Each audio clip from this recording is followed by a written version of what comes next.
buenas tardes, buenos días o buenas noches para todos ustedes.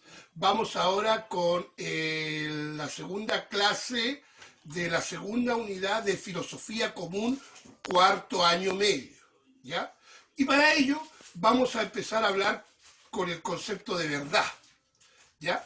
Primero decir de que se define verdad como una argumentación que en sí misma no tiene ninguna de sus partes duda. Por lo tanto, es racionalmente demostrable en todas sus formas, ¿ya? Este concepto de verdad, el primero que lo empieza a estudiar filosóficamente en términos serios y académicamente en términos serios, es Descartes, Renato Descartes, que es el primero que intenta tratar de encontrar una verdad de características absolutas, una verdad racional de características absolutas. ¿Qué quiere decir esto? Trata de encontrar una verdad que, independientemente del contexto, sea válida en todos lados y en todos lugares. Pero para explicar esto, tendríamos que en primera instancia empezar diciendo de que hay grados de verdad, ¿ya? Hay grados de verdad y estos grados de verdad son 4.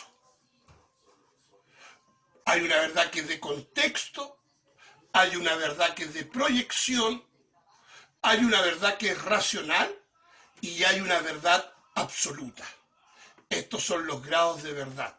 Es decir, no hay solo una verdad. ¿Qué quiere decir esto? Primero, ¿qué es la verdad de contexto? Que es una verdad la más simple, por decirlo así, la más simple, la más asequible a todos. La verdad de contexto es la verdad que tiene validez en un contexto determinado. Por eso que dice verdad de contexto. Por ejemplo, una verdad de contexto es hablar bien de Dios dentro de la iglesia. Eso sería una verdad de contexto. Pero hablar mal de Dios dentro de la iglesia sería una verdad de contexto porque estamos fuera de eso, del contexto.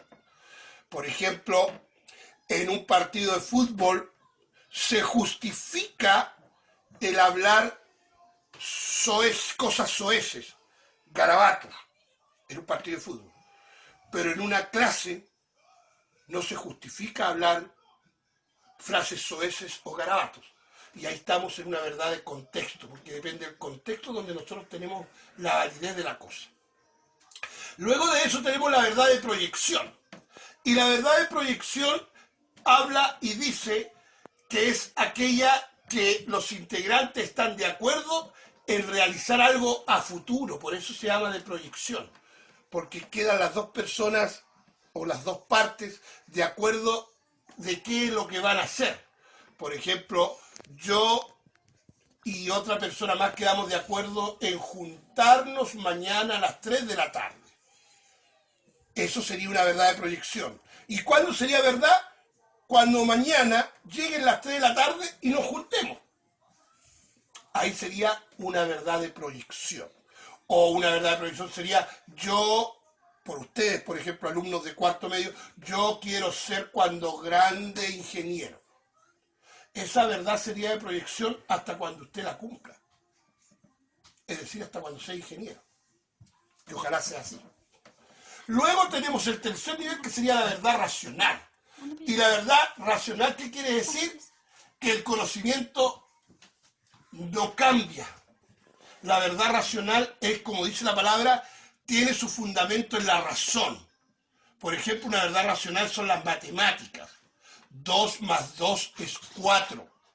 Y eso es racionalmente válido porque es demostrable. Esa es una verdad racional. Y por último llegamos a una verdad absoluta, que es la verdad que nadie puede negar aunque la quiera negar. Por ejemplo, una verdad absoluta que tenemos nosotros es de que el cielo es azul. Eso es una verdad absoluta. Sea de la religión que sea del ámbito político que sea del club deportivo que sea, Esa es una verdad absoluta porque es irrevocable. O por ejemplo que el sol sale todos los días y que en la noche sale la luna. Son verdades absolutas porque son verdades que no podemos cambiar aunque nosotros queramos. Pues bien, teniendo esta situación clara de las verdades, que hay grados de verdad ahora, tenemos que hablar que el conocimiento humano, es decir, el conocimiento que el hombre tiene, en sí mismo no tiene valor. ¿Por qué no tiene valor el conocimiento humano? Porque el conocimiento humano se coloca verdadero o se coloca falso como nosotros lo utilicemos. Por ejemplo, si yo tengo un conocimiento humano de una persona específicamente como alumno o alumna, y ese conocimiento humano yo no lo comunico, ¿ya? No lo comunico de buena manera, o si no también lo comunico de mala manera, ahí recién el conocimiento va a tener valor. Y vamos a poder decir, esa compañera es buena o esa compañera es mala. ¿Ah? O el conocimiento humano, por ejemplo, es un conocimiento, por ejemplo, de la división del átomo que está en protones, electrones, y la unión de electrones hace la bomba atómica. Pero la unión de electrones también hace el refrigerador. Entonces, tenemos que el conocimiento humano no tiene valor, pero ahí depende cómo utilicemos los electrones, se convierte en positivo, se convierte en negativo. El valor lo adquiere el conocimiento cuando ese conocimiento se utiliza para algo positivo o algo negativo. Allí el conocimiento humano tiene valor, pero el conocimiento humano en sí mismo no tiene valor. El hombre va a buscar siempre grados de verdad según su convivencia. Todo va a depender de qué contexto esté desarrollándose. Las ciencias del conocimiento humano siempre buscan la verdad absoluta, al igual que la religión. Estas son problemas dogmáticos, o sea, problemas esenciales, problemas que no es llegar y enfrentarlos, ¿ya? Es decir, no tienen solución, pero el hombre insiste en tratar de buscar y hacer el intento por tratar de tener una verdad absoluta. La verdad absoluta es aquella que no tiene ninguna contradicción. Descartes es el precursor de la verdad absoluta, racionalmente hablando, que lo dio en las meditaciones metafísicas, y ese será motivo de la próxima clase. Por lo tanto, tenemos que decir de que hay grados de verdad. Grado de contexto, o sea, verdad de contexto, verdad de proyección, verdad racional y verdad absoluta. ¿Estamos claros? Muchas gracias.